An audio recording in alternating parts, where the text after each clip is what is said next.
ঈদের তৃতীয় দিন রাতের ফরিদপুর। এটা হলো আমাদের ফরিদপুর বীর মুক্তিযোদ্ধা মাহবুব খান চত্বর।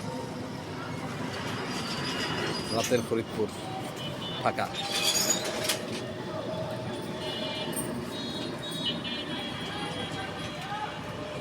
বেশিরভাগ দোকানপাট শপিং মল এখনো খোলে নাই, ঈদের ছুটি কালকে থেকে মনে হচ্ছে ইনশাল্লাহ সবই খুলবে।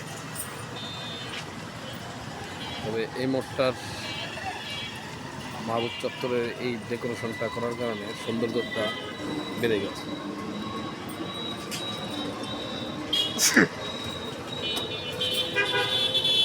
চমৎকার লাগছে।